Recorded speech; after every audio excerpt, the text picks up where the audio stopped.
Why, hello, everybody. Welcome to Ohio Gripe. I am flying solo today because Adam has got a very serious condition and is quite sick, and so he can deserve your prayers if you want to give him those. There, he's radiated today, trying to fight off the big C, and Ricky just couldn't be bothered to get out of bed. I wish I had like a stuffed elephant I can just kind of put in his chair. I put up a chair for him, but that's okay. I do have some topics today I want to talk about. I'll try to stretch this out for an hour. We'll see how it goes. We have 0 drop frames so far, so that's a plus. I'm going to turn this up a little bit. Sorry about that. All right, one of the things I want to talk about is 24 amazing gems in Ohio. I guess these are places you can go to, kind of check out the sites. And the first one is in Loveland, Ohio. I've never heard of Loveland. I have no idea where that's at. But it's called the Chateau La Roche. Anyways, it's in Loveland, and it's a gigantic castle. Okay. The Chateau La Roche is located on the banks of the Little Miami River, just north of Loveland.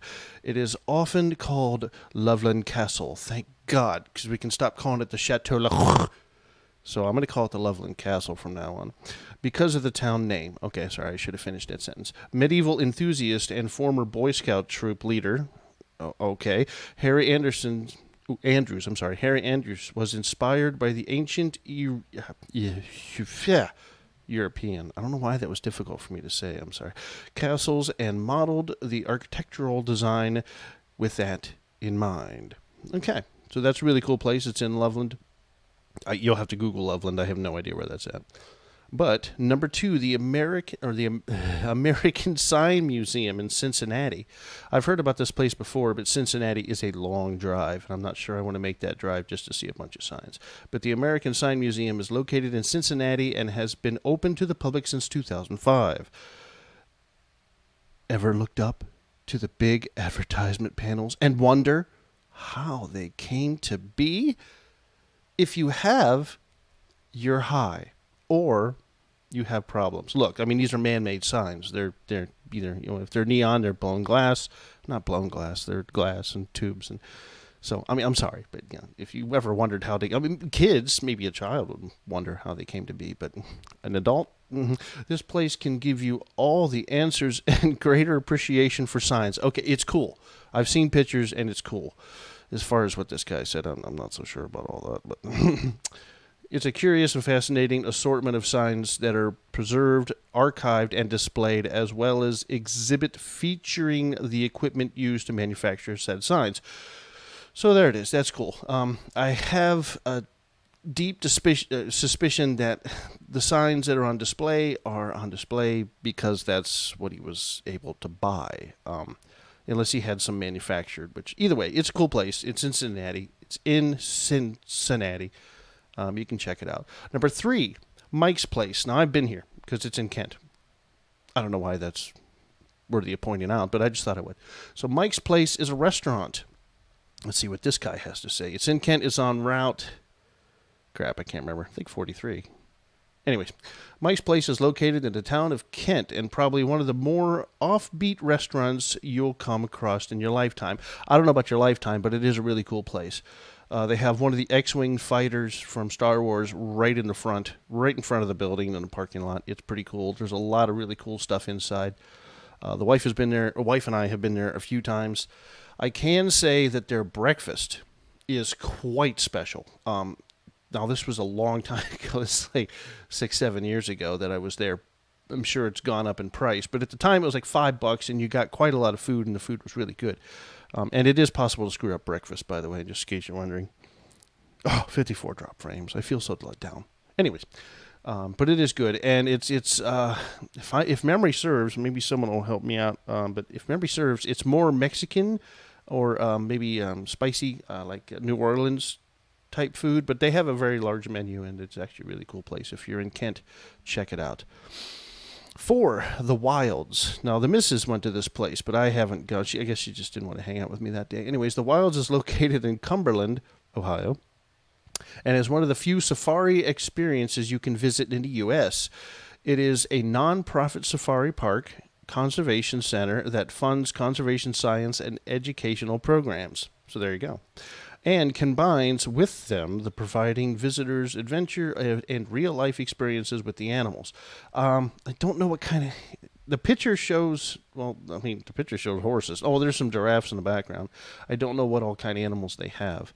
I didn't look into it. And this article doesn't really say. Go on a safari here and appreciate land on which the wild stands... pop-ups. Oh, wow. It moved the screen completely.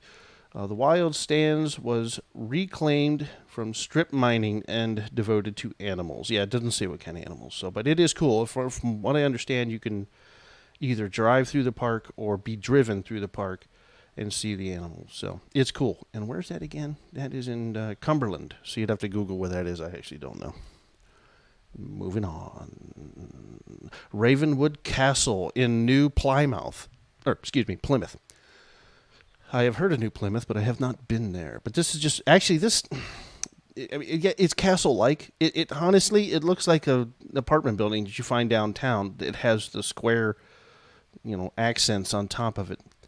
I'm not knocking it. I'm just saying that it looks more like a quadroplex downtown Canton than it does a castle. But anyways, Ravenwood Castle in New Plymouth.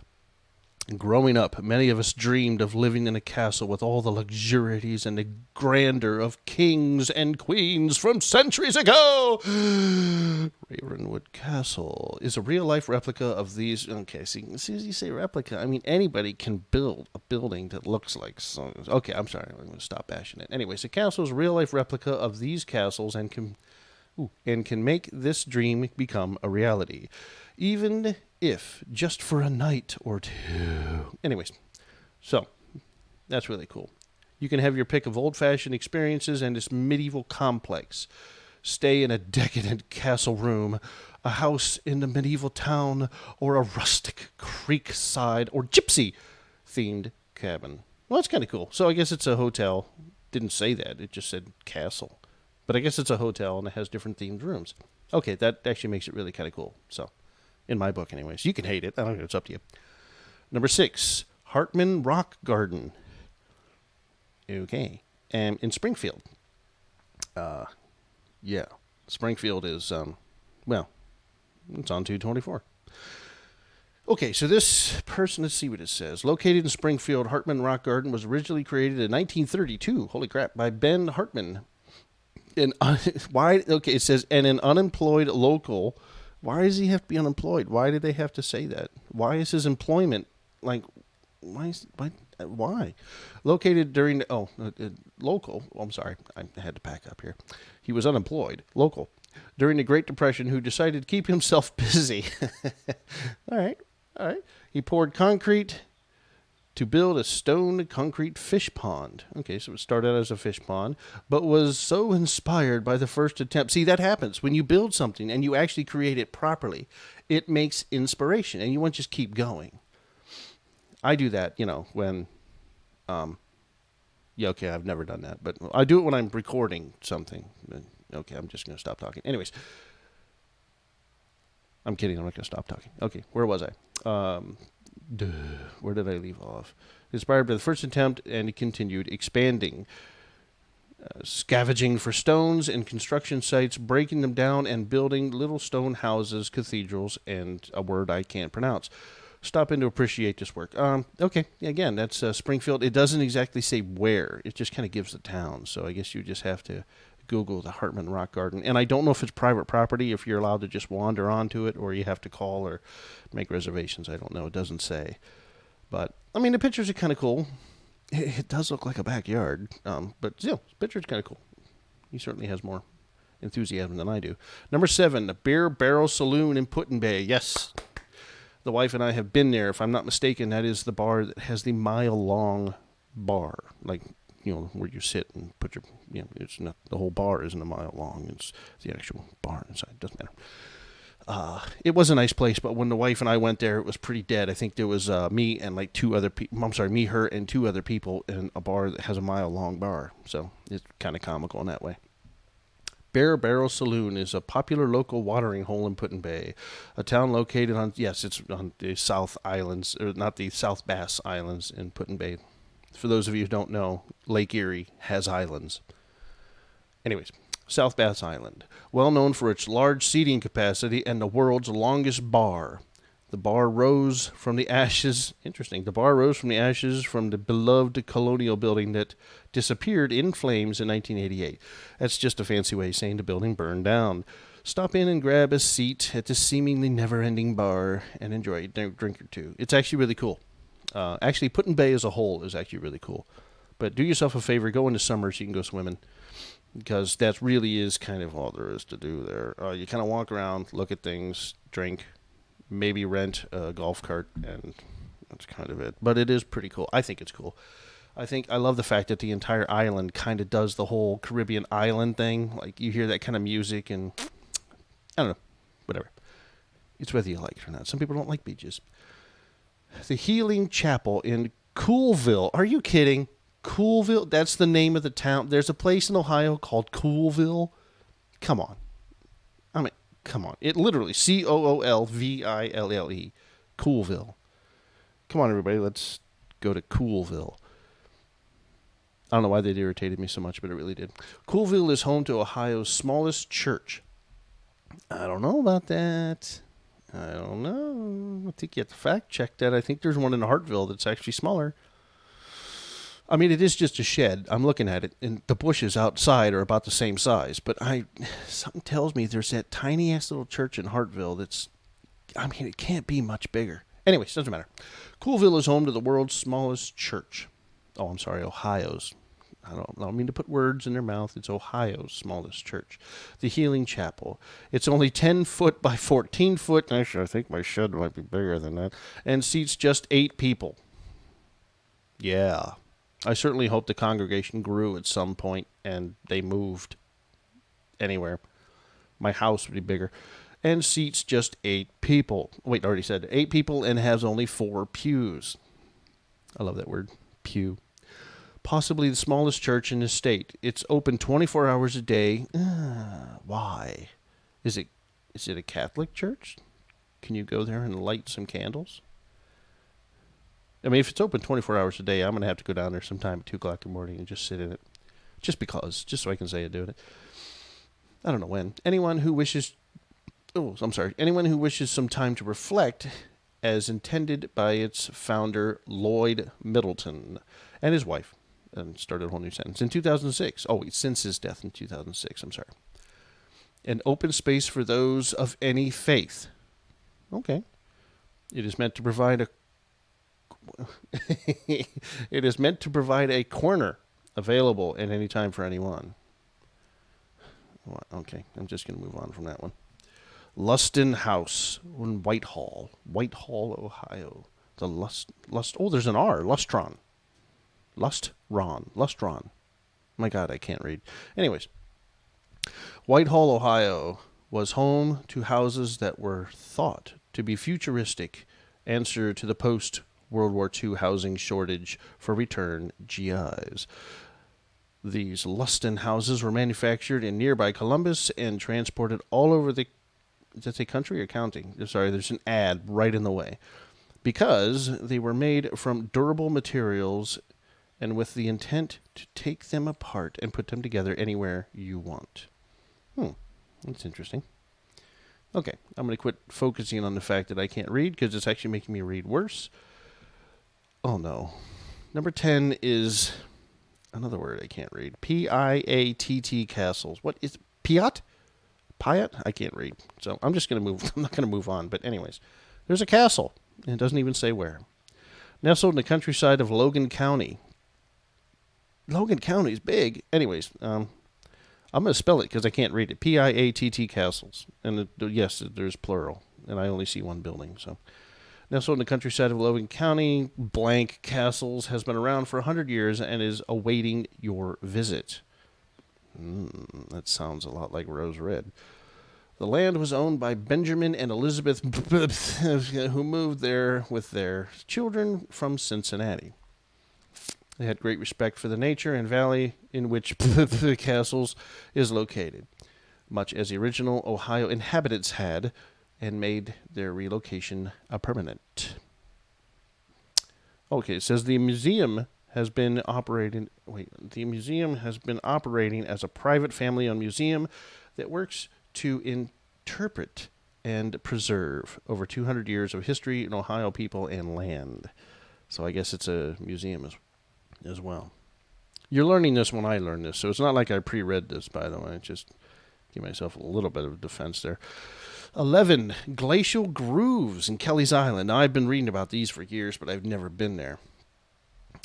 It looks a little boring, but until you realize that a gigantic piece of ice carved a hole out of this island. And again, we're talking about the islands in Lake Erie. So, glacial grooves. Let's see what they have to say about it. On the north side of Kelly's Island are visible glacier grooves that were carved into the rock over 18,000 years ago by the great ice sheet that covered this part of North America. Now, these grooves are some of the most easily accessible and largest glacier grooves in the world. Wow, okay. Spanning a through of 400 feet. I swear to God, that's what it says. Spanning a through of 400 feet long and 35 feet wide. And okay, we're going to move on. It is pretty cool, though. And I heard that there's a lot to do on Kelly's Island, so that's another place you can go. Oh, yeah, by the way, we're doing this on a glass table. Just because I was too lazy to set up the other table. Let me drop frames. 250. We're doing great. Topatary Park. I know I'm butchering that. 12. Topatary. Boy, I can't read. Anyways, the park in Columbus. Park is located in Columbus and is a true historic gem. The park's history has been long connected to the Ohio School of the Deaf and was originally founded by James and Eileen Mason, who dreamed of opening the garden and creating a visual experience that lacks no sound. Wait a minute, if it lacks no sound, then that means there's sound. Or I'm an idiot. Anyways, it's made for the deaf, which is cool. I may have to go there someday. Make some time and tour this haven for living sculptures. Boasted plants are, oh gosh, a bunch of fancy words. All right, I'm just going to say it's a really cool park. It's in Columbus. You can check it out. I'm going to spell it because I can't read it. Topiary. Sorry, peeps. Oh, the Mohicans in Glenmont. It looks like a treehouse. We'll see what they say about it. Are you a nature lover who also loves some of the more modern comforts of home? You wish you could spend more time. Sorry, I'm having a little fun here. You wish you could spend more time in nature, but that hot shower and coffee makes. Okay, it's basically just little huts. Okay, there's like a whole bunch of little little buildings, kind of like tree houses that you can rent, like a hotel. 14, ghost lore in Peninsula. Very interesting. Peninsula is up by Akron. There's a picture of a really nasty road, and it says road closed, and half of the sign is rusted away. So let's see. Formerly known as the Boston Mills region, this area has been notorious in recent years for the folklore and rumors that surround the region. The town is originally founded in 1806, but abandoned by the residents with President Gerald Ford ordered the land turned into a park and started acquiring houses through the environment domain. That's very confusing. The government hit some delays after acquiring the land, and the town has sat abandoned ever since. So what are they doing with it? Because it was abandoned so suddenly and without warning, the empty town has created fodder. I don't even know what the word means. For ghost stories. I guess it means it creates a lot. I guess fodder means a lot. I don't know. Maybe you can tell me. Conspiracy theories and chemical spills. Chemical spills? How do you get chemical spills with... Okay. And even the rumor that Satanist cults were involved in the building of the Presbyterian Church. Of course. I mean, that's what Satanists do. They just build buildings. Almost begs the question, if you build buildings, are you a Satanist? I don't know. It's really odd, don't you think? What? That's not a real word. Anyways, a mutant snake is also said to roam the town. Okay, I'm going to move on. This is just getting dumb. Number 15 is Hocking Hill State Park. I have been there, and it's kind of cool if you're into hiking and just seeing a park. Now, there was a place where people were swimming, but that's not pictured here. Hocking Hill State Park is located in Logan off of State Route 664. It's a beautiful nature paradise to visit during any season. I'm going to question that. I think if it's a heavy snow day in February, it's probably not that great. But maybe that's just me. An ideal for hikers, cyclists, campers, and a casual day visitor. Nestled in the hills of the Sandstone region in southwestern Ohio, it is home of some of the most scenic natural attractions in the state. Visit this gem. Yeah, it's pretty cool. All right, moving on. 16, Cuyahoga Valley Scenic Railroad. All right, yeah, it's a railroad. Been wanting to do it for a long time, but I haven't done it yet. The Cuyahoga Valley Scenic Railroad opens excursion trips through Peninsula. Sorry, I almost said Pennsylvania. Peninsula in the Cuyahoga Valley and Cuyahoga Valley National Park. The railroad started running in 1980 and transported both coal and passengers across the valley. It went into decline until being revisited or revived in 1972. Oh, I'm sorry, 1880. My bad.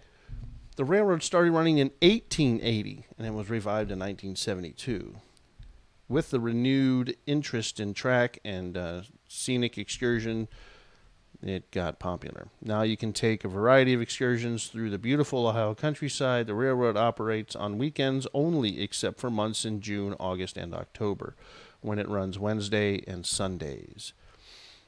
Last I looked, the tickets were a little pricey, but I haven't heard anybody complain about it. That's literally the best I can do for you. You just have to look into it. 17, Crystal Cave, Put-in-Bay. Now, I've been to Put-in-Bay twice, and I don't ever remember anyone talking about a crystal cave. I'll be honest, the picture's pretty unflattering, but, still, they're crystals. Crystal Cave is located on Put-in-Bay, South Bass Island, Lake Erie. We've already covered that. It's a limestone cave that was discovered by... There's no way. There's no... Hyman, whatever.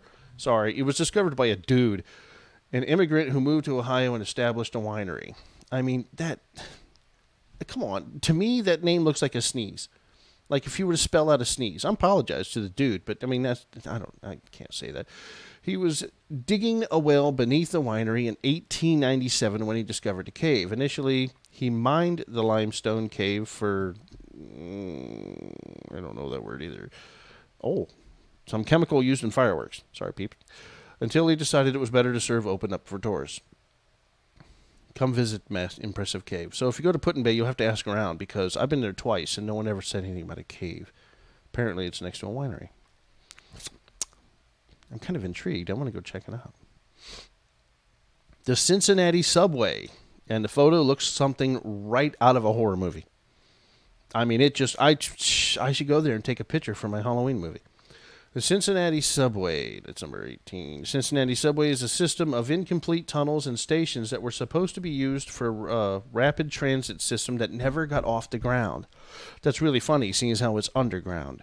Originally started to upgrade the streetcars, it was abandoned during the economic crisis of the Great Depression and is largely abandoned subway system in the United States. Holy crap. And it's covered with, actually, when it comes to graffiti, there's really not that much. I wonder if it's not easy to get down there or if it's just creepy as shit. If it's really creepy, I can understand why hood rats don't want to go down there. Because I'm looking at this big picture of this big cement building and I'm only seeing 4 or 5 spots of graffiti. And that's saying something because I went to Molly Stark a few weeks back and it was covered with graffiti. Don't know how I feel about graffiti. Sometimes it looks cool and sometimes it's just lazy. Oak Openings, 19. What is Oak Openings? Oak Openings Preserve Metro Park is located between White House and Swaston. I don't know. And it is the largest... Oops, sorry. Another ad. Moved my page. And it is the largest of the Toledo area metro parks. It has been referred to by the Natural Conserve... I can't say that word. Conserve something. My tongue just doesn't move that way, I'm sorry. And is one of the last great places on Earth. Oh, come on. The last greatest place. I mean, there's a picture of a frog. And they're saying it's the last greatest place on Earth. I mean, come on. I'm not going to read the rest of it. I'm moving. I'm all insulted now. 20. Another word I can't pronounce. Hazrot. Haserot. Hazrot. I can't read. Angel in Cleveland. So there's an angel grave.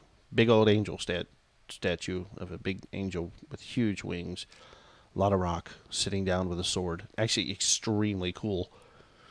I almost wish someone would go there and clean it up, because I can tell by the coloration that it's brass and it's oxidized. But yeah, that's really cool. Anyways, unusually people don't want to hang around cemeteries because it's a little creepy. I mean, if you're weird, or if it's 2:00 in the morning. However, the Lakeview Cemetery in Cleveland actually has many famous graves of fallen greats, like presidents and business Mongols. Can't say that word that well. And more importantly, a mesmerizing statue known as the Angel. If you're in the mood for something different and don't mind being around graves, that's quite a statement. This angel is worth the visit. And I don't know about worth the visit, but it is an extremely cool. Yeah, it's worth the visit, because they took it in winter or like late fall. It's a gray day, and there's all these trees with no leaves behind it. It's actually a pretty freaking cool picture and a pretty freaking cool grave. That's really cool. I think I may have to go there and see it myself. I didn't know that existed until just now. 21, Nelson Kennedy Ledge State Park. I'm going to say Nelson Kennedy Ledge State Park. That's a mouthful. Oh my God, they're going to make me say it again. The park is located in Nelson Township in Portage County. Nelson Township. One of these days, I'm going to get someone on this podcast that can explain to me the actual definition between township, county, town, city, because there's a lot of places. I mean, well, let me think. Plain Township is in Canton. Perry Township is in Massillon. I mean, really, really confusing to me because no one's ever explained it. Okay, I digress. The state of Ohio created the park in 1949 in an effort to preserve the area, which had long been popular local getaway spot. Oh, okay, sorry. I butchered that whole sentence. Which had long been a popular getaway spot. If you're an avid hiker, then this is the place for you. It offers It offers a full range of moderately, easily, extremely. Okay, that's just a lot of ease. The trails are really cool, and it's located in Nelson Township. Moving on. 22, Mound City at Hopewell Culture National Historic Park. I think that's the Serpent Mounds, but I'm not 100%. So Mound City. Hopewell is a national historical park that preserves earthworks and burial mounds of the Hopewell culture. The Hopewell lived in the area from 200 BC to 500 AD, and 6 of their sites are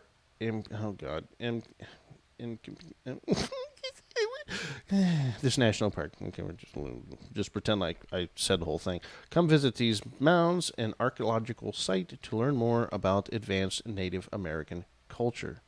Yes, it really did say advanced. Okay, cool. So yeah, it didn't say where though, did it? Did it say where? Hopeville? No. I guess you just have to Google it. The Hopewell Park. Yeah, because it doesn't say where. Well, that's kind of lazy. Anyways, moving on. Temple of Tolerance. Boy, do we need more of those. Not kidding. 23, Temple of Tolerance. I wonder if they can build one in my backyard. This maze of rocks and art is hidden in owner and creator.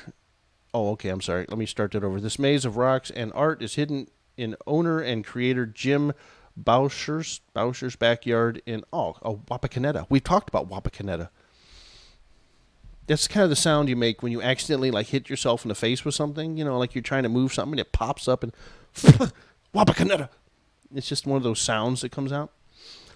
It took him over 18 years to build and features a temple and some satellite shrines from rocks that Jim salvaged and hauled himself. It's meant to be a retreat in which any and every person is accepted and features rocks with some pretty cool history. Okay, so it's got some pretty cool rocks in it. There is a stone countertop that outlaw John Dillinger jumped over, or the rock that is used to make the headquarters of the KKK in what? Did I really just read that? Or the rock that is used to mark the headquarters of the KKK in Wapakoneta. Shouldn't that be one of those organizations that we're trying to forget?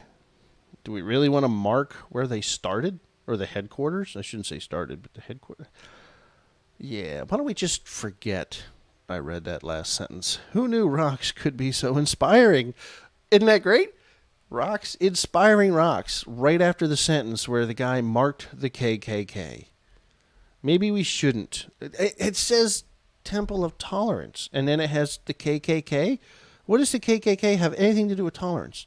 I don't know. Maybe I'm gone out of tyrant here. I was really not expecting that. I was not expecting someone to mark the headquarters. Okay. And here's another word I can't read. DYSART. I don't even know how to begin to say that. Where's Adam? I need Adam. He's my brains. Anyways, this weird word and woods. And it's literally just a picture of woods. This could be in my backyard. I'm not even joking. Dyswart. I'm gonna call it Dyswart. I don't know what else to call it. Woods is a 50-acre old-growth oak forest in Belmont County. The largest remaining section of southeastern Ohio original forest. It is located in picturesque. I think that's picturesque. Hilly, yeah, picturesque, but there's a comma, it doesn't matter. Picturesque, hilly area that stands in sharp contrast to the flat part of the state. Okay, he's just going on about woods. Was that number 24? Oh, it was 24. So there you go. I'm not going over the list again because I can't pronounce half of them or read the other half. But so there's some gems in Ohio you can go check out. I didn't even read the name of the website. I'm such a loser. Anyways, I'm going to talk about something here. This is another place you could have gone to at some point, but you can't go to anymore. And the only reason I'm going to talk about it, I'm going to see how much time. The only reason I'm going to talk about it is because my dad mentioned this years and years and years ago when I was a kid, like a young teenager. He said one day, we're going to go to the Blue Hole. And you can just imagine when he said the word blue hole, or two words, blue hole, that really caught my imagination. And I thought, what in the absolute hell is he talking about? Well, that never happened. And I don't know if it didn't happen because it got closed. And I'm pretty sure it wasn't closed at the time he mentioned it, because I'm trying to think. I know when it closed. And I'm trying to think of if I was younger than that. Doesn't matter. But we never did make it. And over the years, I've just been really curious as what is he talking about? And of course, since the internet hit in the 90s and everything's on it, I was able to look it up probably about a decade, maybe 15 years ago. And I'm going to try to find an article that tells you what it is and where it was. And I do believe you can still visit it, but it's not easy. You have to jump through some hoops. But it was a natural... Oops, more pop-ups. Ooh, a whole bunch of pop-ups. Oh, yeah, we're rocking now. Come on, you can hear me tapping, right? There we go. I got it. Okay, so here's a website called thetravel.com, and they talk a little bit about it. And I'm going to see if I can read this without butchering it too badly. But you're always welcome to Google it yourself. It's really easy to find. There's a Wikipedia page on it. It's just called The Blue Hole, a freshwater pond in Ohio. And I'm going to go to this website. Here's what's known about the Great Blue Hole. That should be a porn title. In Ohio, and why it closed. I'm trying to paraphrase or cut this down, but I don't think I can. The world is full of must-see sights and attractions that have been created by the power of nature. Excuse me, I'm going to try to move forward. It has served as a major tourist attraction in the Meadows for nearly a century. Sorry, I'm trying to find a paragraph that talks about it and not builds into... Okay, I can't. Many people assume that assume that to catch a glimpse of some of the coolest things on the planet, they must...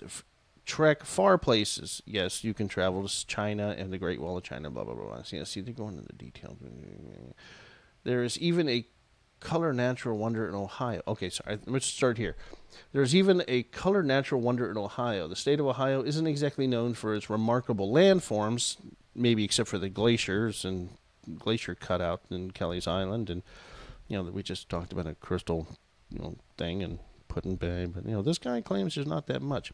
Yet it is still home to the Great Blue Hole. Almost sounds like a whale.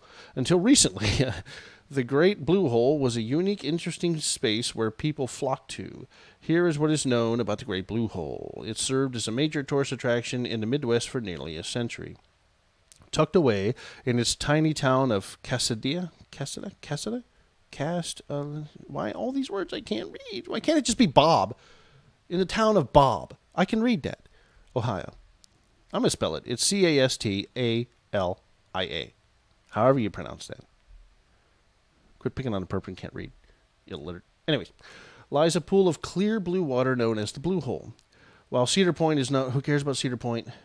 This 45-foot deep blue water spot located only several miles away from the famous water park was once... Oh, so there you go. It's up there by Cedar Point. Was once just as popular tourist attraction. People came from near and far to gaze at the scenic blue waters that seemed to extend down so deep that many believed the pools were bottomless. So they're using the word pools. I wonder if there's more than one. I've only heard of one. The water temperature stays consistently cold all year long and is void of oxygen. The Great Blue Hole was open to visitors from 1920s to the early 1990s. People would sit, picnic, and relax at the nearby picnic tables while pondering the many legends of the natural spring. The artisan spring draws its water from deep underground. Don't forget, most of the state sits on a huge river.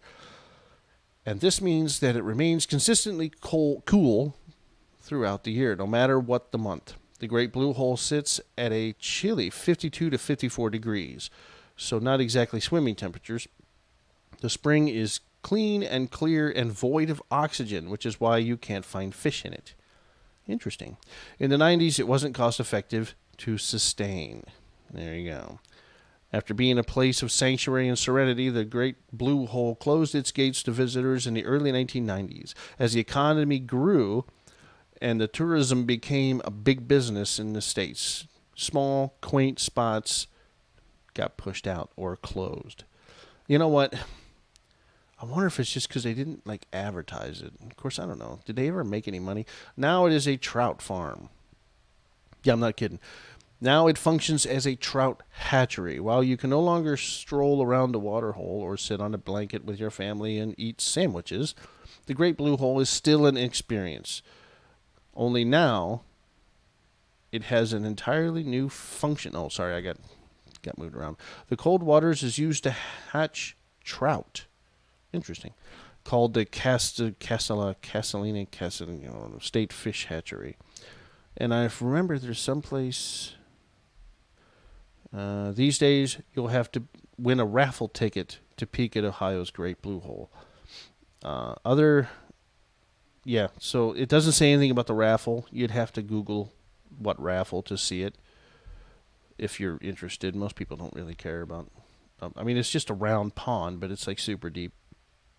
Anyways, I just wanted to talk about that a little bit because my dad brought it up a long time ago, and I still got 20 minutes, and I have no idea what I'm going to talk about. This is a little embarrassing. This is when I would usually turn it over to either Adam or Ricky, who's not here. I should just sit here in silence, and you can kind of use your imagination to think about the stupid shit that they would talk to. No, I'm not. We got 10 crazy stories. I like that. 10 crazy secrets of the roller coaster capital of the world. And they're talking about Cedar Point. We can talk about that a little bit. I thought I had this planned out, but I didn't do so hot. Cedar Point has developed a number of interesting secrets over its long history, as well as several scary incidents the park's PR team probably doesn't want you to know. The Ghost of the Carousel. That's number 1. Now we're talking. Park employees have passed down the story of the haunted Cedar Point Carousel for generations. The story goes that one of the horses for the park's carousel, just one horse, that's it. This ghost is extremely possessive or lazy. Just one horse. The story goes that one of the horses at the park carousel was crafted by a man in Michigan. Legend has it that his wife is especially fond of the horse, and so protective she didn't want anyone to photograph it. Okay, this is getting real stupid real quick. The legend states that the man caught his wife cheating on him, murdered both his wife and her lover. That took a turn. And then carved their bones into the horse. The crazy story is unverified, of course. Just sounds like a bullshit story. Sorry. Okay, 2. The Fall of Vertigo. Vertigo was a thrilling ride at the park and opened for the season in 2001. That was the ride's one and only season of operation because in January of 2002, the ride did something you'll never... The ride did something you'll never about from anyone. I swear to God, that's what it says. It says 2002, the ride did something you'll never about from anyone at Cedar Point's public relations office. So I think there was a typo. I think they forgot a word. Thank God I'm not the only one. It's actually a little bit, makes me feel kind of good knowing that this is out there and on the internet and someone typed this up and forgot a word. So in January 2002, the ride did something you'll never about from anyone at Cedar Point's public relations office. It collapsed and fell over. When the 2001 season ended, the park removed the main car from the ride, which consisted of the car and 2 towers. Okay, that doesn't explain anything. So there you go. 3, park employees use a system of hand gestures to communicate. Some of the gestures are not nice. That's not just the park employees. That's everyone. Sorry. But yeah, we all use hand gestures that are not nice. So what do we got here? This one comes direct from a Cedar Point employee who wishes to remain nameless, which means he made it up. Sorry, he made it up. Someone made it up. If you've ever looked at the attendance... Now, I'm going to try to read this properly, because if you do go to Cedar Point, you can kind of look out for this and let me know if it's true. If you ever looked at...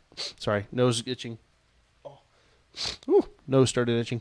If you ever looked at the attendants as they come by and make sure you are strapped in safely, you might see them communicating with each other using hand gestures to tell the ride operator that everything is cleared for takeoff. There have on occasion been other hand gestures that are not formally approved by the park.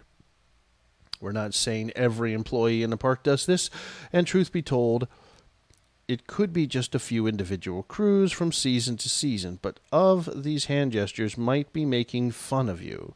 Of course. Of course. I mean, they work at an amusement park. That's not a great... I mean, I'm not saying it's a bad job, but it's not highly paid. They're usually teenagers. I mean, they got to have fun. I'd probably get fired the first day. Of course they're making fun of you. Who cares? My God. I hope they're making fun of people. I really do. I hope they make fun of me if I ever go there. Someone needs to make fun of me. I make fun of everyone else. Who says I'm special? Well, now that I've gone in this little rant, I completely lost my place. We've been told that there have been secret hand gestures to point out everything from a super annoying guest to a female guest that is above average attractiveness. And little did they know, it wasn't a female. It was an LGBW91218 person. I don't know. I don't even know what that... Doesn't matter. Number 4. The employees do see your inappropriateness... Wait, what? The employees do see your inappropriate pictures and they are laughing at you. They're talking about the pictures that are taken of you on a roller coaster. Of course. We all know this. This is not... Yeah, I mean, of course. Everyone makes a face like they're just being raped and... Of course they're making fun of you. Just about every main coaster at Cedar Point has a camera to take the pictures of the riders as they fly down the track. I didn't know that. These are the pictures then they try to sell you at the booth. Okay, gotta make some money when you get off the ride. What you can't see is the employees that is sometimes sitting in the back whose job it is to scan all the photos as they come in and flag the ones that are not appropriate. Like if you're in the middle of a sneeze or you're mid-vomit or throwing those hand gestures that apparently all the park employees do. Sorry, but the one of you lifting your shirt for the camera is... How do you lift your shirt when you're doing like 90 miles an hour? Please explain that to me. Maybe it's just because I'm afraid of heights and I get motion sickness, so roller coasters are kind of out for me. But still, I mean, you're not going slow. I mean, wouldn't it like just blow the bra clean off? And if you're a dude, who cares? Seriously. Some dude lifting his shirt. I mean, I just chuckle at that. It's like, what is this moron doing? I don't know. Maybe I need to be a woman to understand it's easy or not easy. But, oh shit. Now I got to find where I was. Sorry, but the one of you lifting your shirt for the camera isn't going up on the big screen. Why not? Everyone needs a little, pick me up. Oh, well, everyone loves boobs. Everyone. Okay? Women, men, children, even dogs. Everyone loves boobs. So this whole thing about, boobs, don't show them. No. Put that stuff up on the big screen. Give everybody a little happy moment. Okay? Just make sure that plenty of room in the bathrooms shortly after that. Especially if it's young people. Okay. Going up to the big screen unless someone is asleep at the wheel.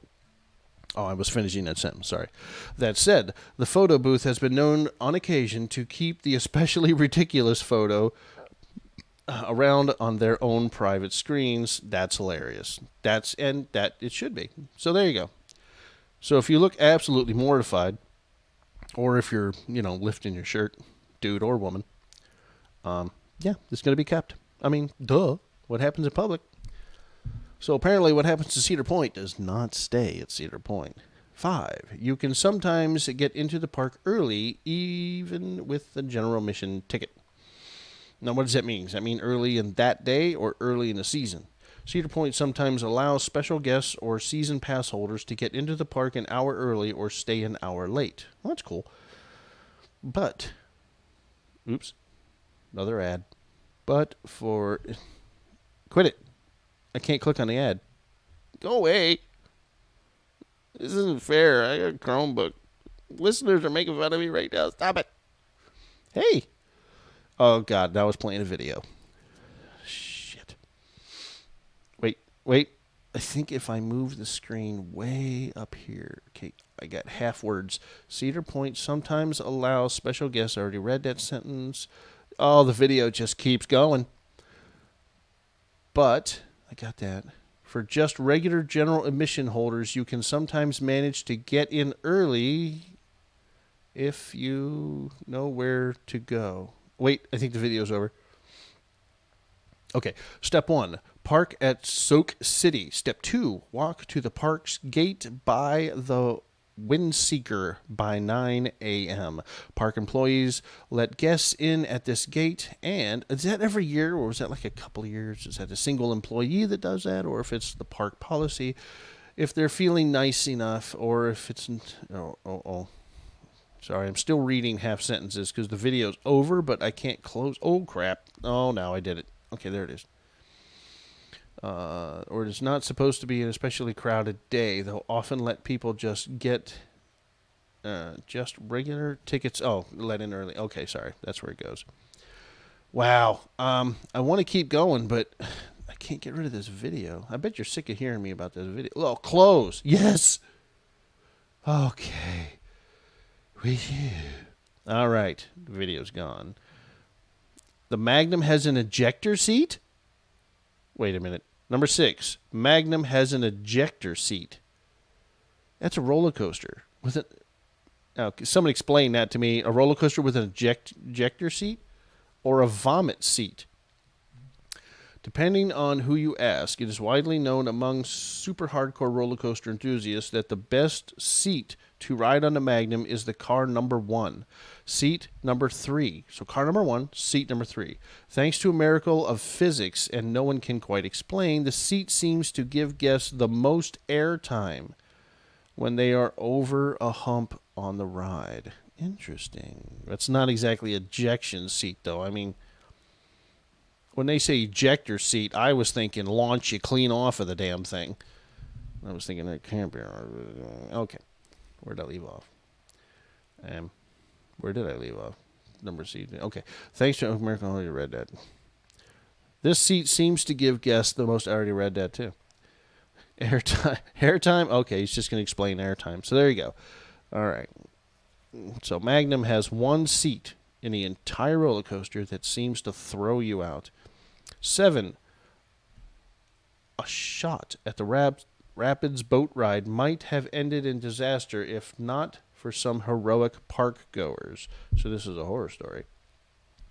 One of the most recent incidents at Cedar Point that no one on the park staff wants you to know about happened in 2013. Well, if nobody wants you to know about it, then what do we know about it?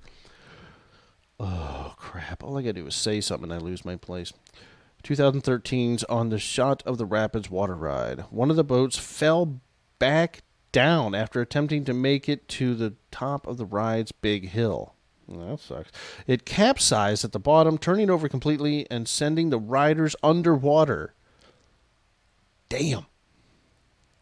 Thankfully, no one was seriously injured thanks to the heroic acts of park guests. The ride goes right by a bridge where other park guests can watch it pass. When the boat incident happened, a number of park guests, in addition to staff, jumped right into the water without second. So was there only one? See, what I'm curious about is was there another ride right behind it? Or is there like just one of the, whatever you call those things people sit in? Because that would be my thing. Is like, as soon as I jump in the water, I think I'd be more worried about something else coming down the line and taking me out. But, okay, that's cool. They jumped in the water and saved them. That's really cool. A wooden coaster at the park once caught fire. I mean, it's wood. Yeah.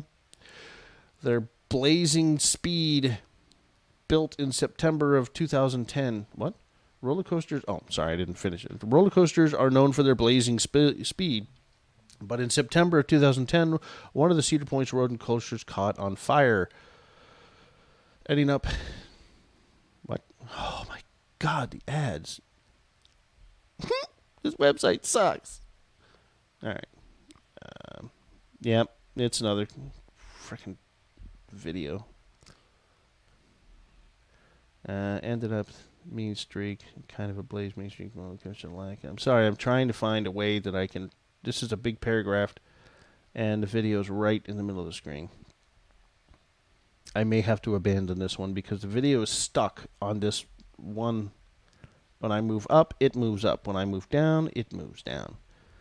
What is the deal with these? I don't ever remember seeing these kind of ads on a Windows computer. It's only on this frickin' Chromebook.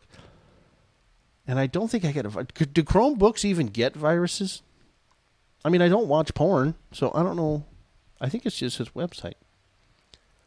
Firefighters were summoned to the coaster. A 5-foot section of the ride had caught fire. Thankfully, firefighters were able to control the blaze of fire going out of control, and a huge wooden coaster could have had dire consequences for the entire park. Yeah, sorry, peeps. That's the most that I can read because the ad just won't go away. Top Thrill Dragster once dished out some serious pain. Now we're talking. Now we're getting into it. Top Thrill Dragster is a coaster that goes from 0 to 100 miles an hour in just a few seconds, just like a dragster. During one ride in 2004, some riders got more than a thrill. The metal cable that launches the ride became frayed during explosive launch. Shreds of metal flew off the cable and hit the riders. Ouch!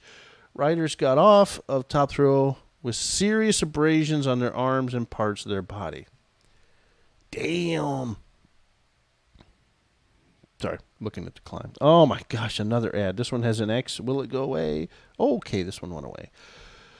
The employees that The employees that have housing right on the side of the park, and they usually have it better than you. Interesting. The employees have housing, and they have it better than you. Cedar Point employees who are there for the entire summer have two choices. They can either live on point in a housing complex located right side of the park, or they can live off housing located nearby.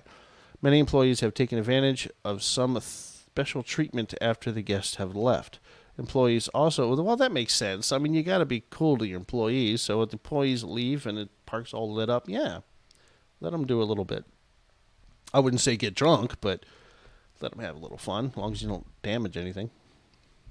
Once again, I've gone on a rant and completely lost my place. I've lost my place. I lost my place. My place is gone. I lost it. Sorry, it's an old George Carlin joke. Probably don't even get it. Too bad. Where are we at? Located nearby. Many employees take advantage of the special treatment after the last guest has left. Employees also have it better when it comes to the park's food. I've been told that there are vending machines that sell the same overpriced pop to you.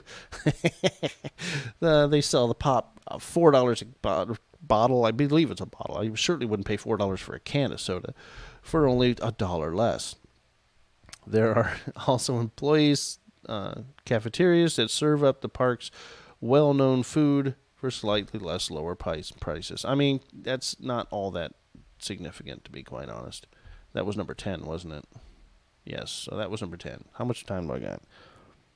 Oh, good. I only got 5 minutes. I can bullshit about something for 5 minutes.